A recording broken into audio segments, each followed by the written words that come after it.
Halo Konco Maos, kali ini saya sudah membawa sebuah buku yang judulnya adalah Memulihkan Sekolah, Memulihkan Manusia. Buku ini memang bukan buku baru, ini buku sekitar 2019.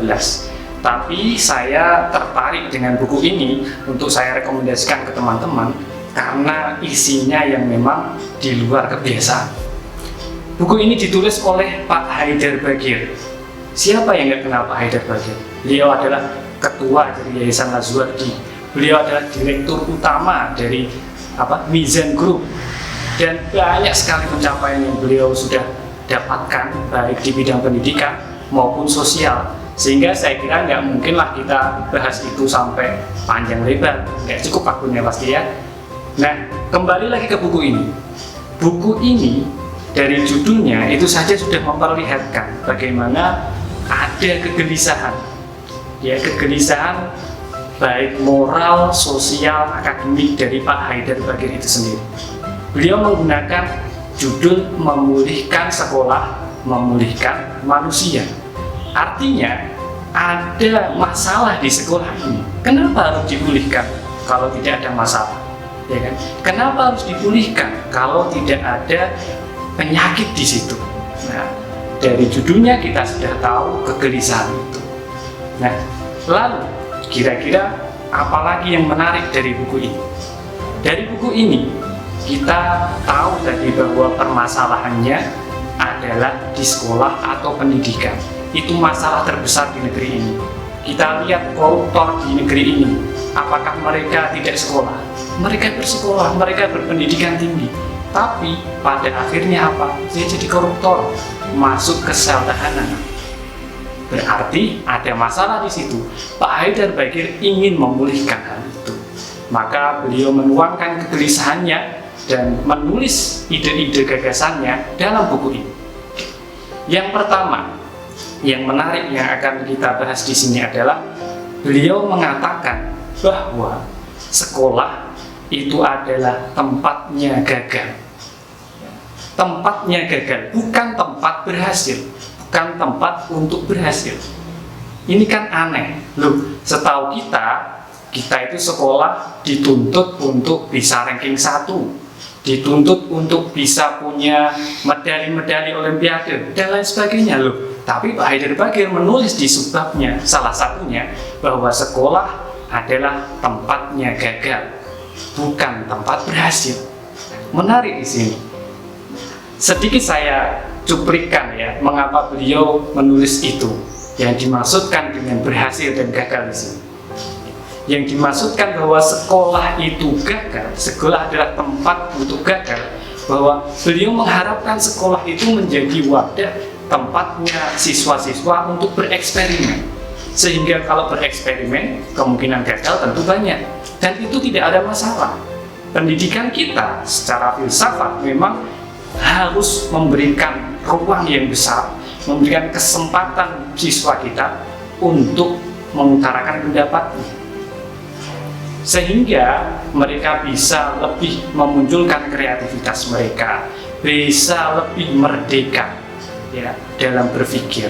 Itu yang salah satunya yang menjadi ide gagasan ataupun yang menjadi penting dari buku ini. Selain itu, memang Pak Haidar Bagir ini punya pandangan filsafat yang mendalam. Ketika orang-orang menganggap melihat permasalahan pendidikan ini dari sisi kebendaannya, fasilitasnya, oh sekolah-sekolah ini kurang fasilitasnya, laboratorium kurang fasilitasnya, dana pendidikan kurang dan lain sebagainya, beliau lebih memilih dari sisi filsafatnya. Ada masalah dari cara pandang orang terhadap pendidikan Indonesia. Sehingga menurut beliau, seperti yang ada di buku ini, tentu saya tidak akan mengatakan semuanya, tidak akan membacakan. Lalu untuk apa kalian nanti beli ini kalau sudah saya terangkan sekarang. tapi beliau mengudar dari segi filsafatnya bahwa pendidik kita, guru-guru sekolah kita, para pemangku kebijakan, ya, pemerintah bahkan ya, siapa saja yang berkecimpung di bidang pendidikan itu memang perlu menitik beratkan pada filsafat pendidikannya. Bagaimana seseorang itu memandang orang itu mendidik? Apakah hanya untuk mencetak manusia-manusia yang pintar saja secara akademik, atau ya pokoknya orang sekolah datang kemudian mereka diberikan keleluasan, kemudian diberikan ruang untuk berpendapat sehingga mereka keluar dari sekolah dengan rasa bahagia? Apakah semacam itu? Karena di subbab yang lain juga disebutkan ya, ada kamu itu mendidik anak untuk menjadi anak yang bahagia atau anak yang pintar ya. Jadi menurut saya buku ini sangat menarik, tidak hanya untuk para guru tapi juga para orang tua atau para calon orang tua. Karena apa? Karena apalagi sekarang di masa pandemi semacam ini, orang tua adalah aktor paling berjasa ya bagi anaknya. Karena ketika mereka tidak berangkat ke sekolah, otomatis orang tua lah yang akan mendidik, benar-benar mendidik anak-anaknya di rumah. Sehingga para orang tua juga perlu tahu bagaimana sih falsafah tujuan pendidikan yang seharusnya itu.